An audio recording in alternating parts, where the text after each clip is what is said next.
Hello everyone, and welcome back to the SRB2 Trash Bin. For this episode, I've decided to do something a little different and play a mod that's not from the SRB2 message board. Today's Trash Bin subject actually originates from the SRB2 Game Banana page, which is kind of notorious for hosting low-quality SRB2 mods. Oh, these are pretty cool bananas. So what is today's mod going to be anyway? Well, today I've chosen the Soniku11 co-op map pack, a decently sized level pack with some interesting levels, to say the least. So sit tight and grab a snack, because we're about to dive into the Soniku11 co-op map pack head first. Alright, the first level in the pack is Industrial Volcano Zone Act 1. And I have to say, where's the volcano? Or the industry? Yeah, the first portion of this stage doesn't live up to its name. It's just some run-of-the-mill Greenflower-esque first level at this point, with some annoying dead ends to throw you off course. At the halfway point, however, we finally see some industry in this industrial volcano. Unfortunately, a majority of this section consists of these winding conveyor tunnels with nothing in them. It feels like the creator wasn't really sure how to fill sections of this level and just made these as filler content. There's also this weird section with blue and yellow crushers. There's a pattern to their movements, so this section is more or less a waiting game. It's not too difficult, but it's extremely slow and kinda tedious. My advice? Pick Sonic so you can just stalk past most of the crushers and not have to wait as much. The last stretch of this level is just more uninteresting stretches of land with a few jumps here and there. And hey, look, a volcano! Too bad the level's over though. Oh well, maybe we'll see more of it in Act 2. And sure enough, Industrial Volcano Act 2 does in fact have a volcano. It's about time, honestly. The level begins with this path split that's character-based, and that seems to be the whole gimmick to this level, as these signs make multiple appearances throughout the level. But, unfortunately, the level leans a little too heavily into the volcanic theming, as the first half of this level usually consists of some variation on horizontal platforming over lava. As soon as the level presents a more interesting challenge to the player, it ends. It's kind of reminiscent of the old Red Volcano Zone in that sense. This all changes in the second half of the level when it suddenly transforms into a water level. It feels like two entirely different levels were stitched together here, as almost nothing present in the first half comes into play here. One of the last obstacles you'll encounter in this level is this big, featureless water slide. And I'm not kidding when I say featureless. There's literally nothing here except you, the slide, and this one singular jump standing between you and the end of the level. Next up is Industrial Volcano Act 3, and fuck, it's the goddamn motherfucking egg coliseum. Alright, calm down, Sandwich. If you look closely, you'll notice the boss doesn't have his usual cage protecting him from harm. This means you can just fight him normally, like every other boss in SRB2. I have to admit, this boss is actually kinda fun this way. You can actually fight the boss instead of having to jump around pressing buttons like a monkey in a lab. Or even worse, sitting on your ass and waiting for the boss to let you hit him. The only complaint I have here is that when the boss enters its pinch phase, the springs you need to find to reach higher ground are very easy to miss. And when I first played this level, I only noticed them after I had Tails escort me to these higher platforms. I can't say this is a necessarily great boss fight or an interesting take on the concept, but it's decent enough simply because it makes the worst boss in this game not a complete chore to fight against. I guess I'll end this section off with the fact that there's no egg capsule in this level, so the level just ends after you beat the boss. Let's move on. The next level we'll be looking at is Skies Crossing Zone Act 1, and, the level looks nice, I guess? Yeah, this level is pretty uninteresting outside of the visuals. They're not the best I've ever seen from SRB2, but they're still quite pleasant. There's this really annoying 2D water slide section where you can't really react to any of the mines in front of you, so if you just so happen to jump at the wrong time, you just crash into a mine and die. So that's pretty neat. Last thing I'll bring up is this little pond here just after the water slide section. If you fall in here as Sonic or Metal Sonic, you're stuck. You can't jump high enough to get out, and there's no springs in here either. And even if you played this level as Sonic and Tails like I did, Tails can't pick up Sonic underwater, so Tails is of no help here. Your only options are to either retry from the pause menu, or drown yourself. You could also open up the console and use the exit level command, but you need dev mode to use that in single player. And that'd make you a filthy cheater. You're not a cheater, are you? I certainly hope not. Moving on, we have Skies Crossing Act 2, and wow, this level is big. The first section of this level centers around this mountain you have to climb to reach the sky. There isn't too much wrong with this section, although some parts of this mountain do feel kinda cluttered.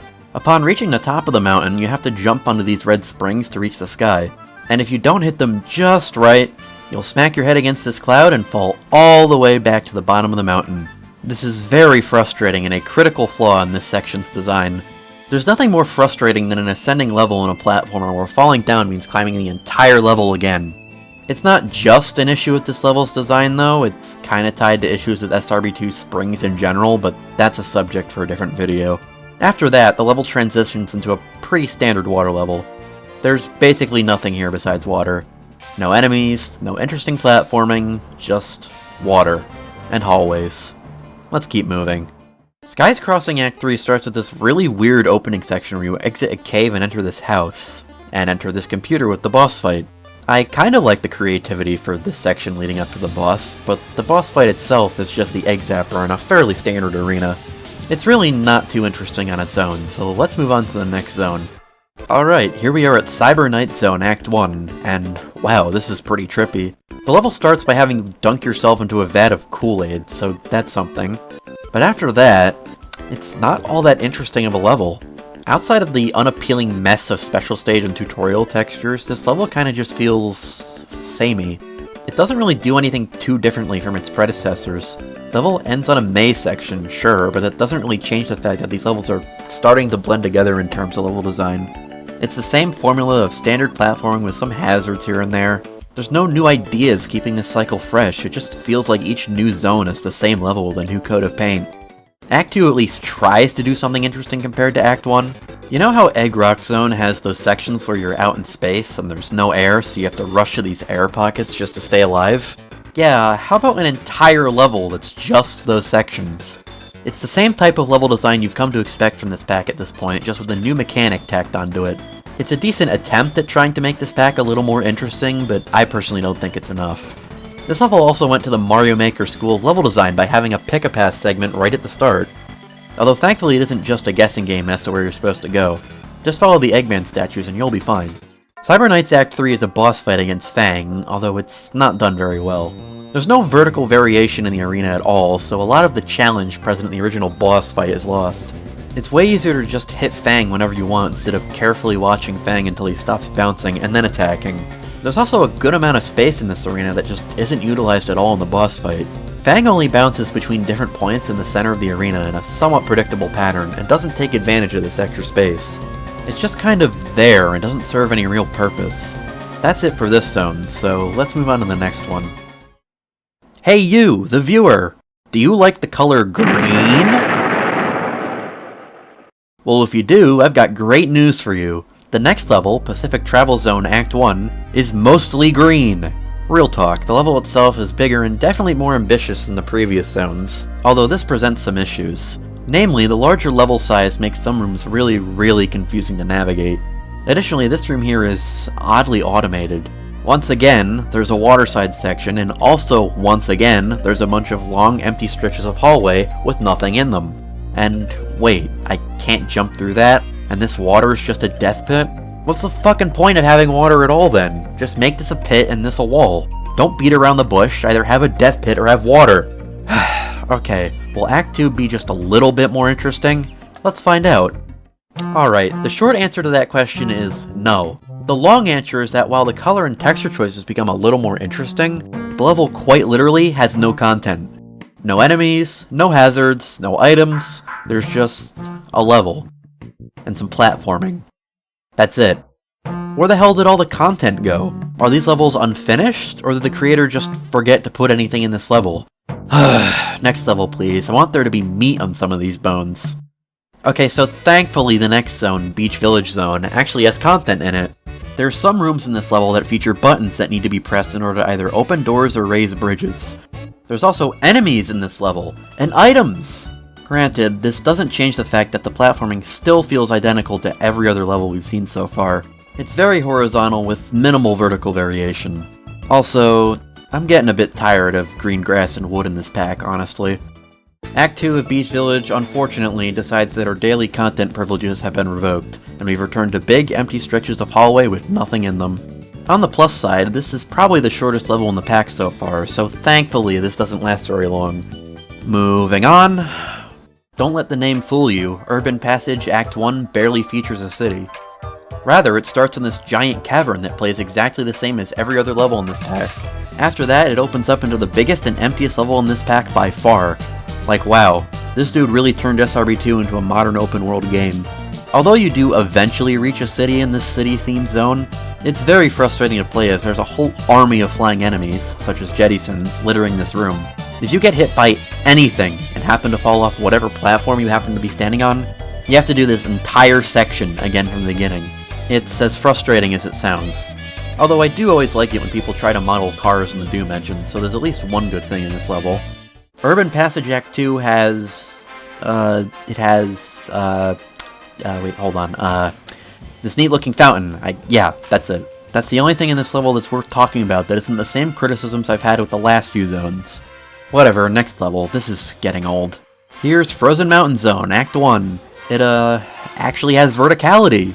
And there's icy water here that's a bit annoying. It also ends with this neat little portal of sorts. That's it. Still boring, still empty. Next. Alright, here we are. The final battle. It's time for the climactic final fight against literally everyone. Yep, this is a boss fight against every single boss in the game, at once. It's a complete clusterfuck, as you'd expect. This is yet another page taken from the Mario Maker school level design. This time it's like one of those enemy and boss spam levels that are made by literal children. At least I don't have to jump around like a blind idiot for a hidden block with a star in SRB2. But wait, there's a silver lining to this level. What if I told you you don't actually have to fight every boss? I'm not sure what the conditions are, but eventually the level just lets you leave. It might have something to do with walking into this corner after defeating one of the bosses, but I don't know. It's very arbitrary and bizarre, but thank God I don't have to fight every boss.